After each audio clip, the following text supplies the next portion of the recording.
আমরা জানি সিবিএসসিতে নতুন সিলেবাস চেঞ্জ হচ্ছে ক্লাস 8-9 থেকে। এবার 8-9-10 কোর্স সাবজেক্ট হয়ে গেছে সায়েন্স আর ম্যাথ, তার সঙ্গে স্কিল সাবজেক্টও যোগ হচ্ছে, তার মধ্যে হচ্ছে ফিনান্সিয়াল মার্কেট। এবং এই ফিনান্সিয়াল মার্কেটে কি আছে?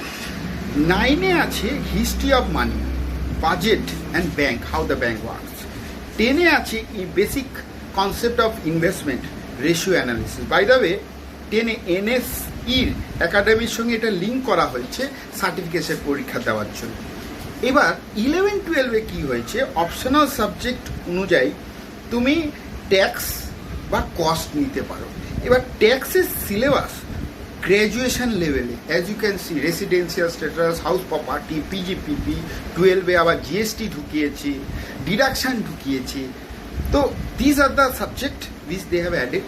এবং কস্টিংয়ে যে অপশনাল নেবে, বেসিক কনসেপ্ট অফ কস্টের মেটেরিয়াল, লেবার, ওভারহেড তো আছে 11-এ। 12-এ যেটা আছে exceptional, job costing, contract, process costing, operating costing, reconciliation, যেটা ওয়েস্ট বেঙ্গল বোর্ডেরও 12-এ নেই।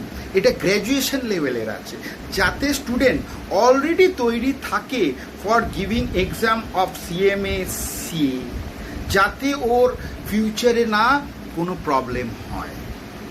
This advancement is really needed from class 9 to up to 12.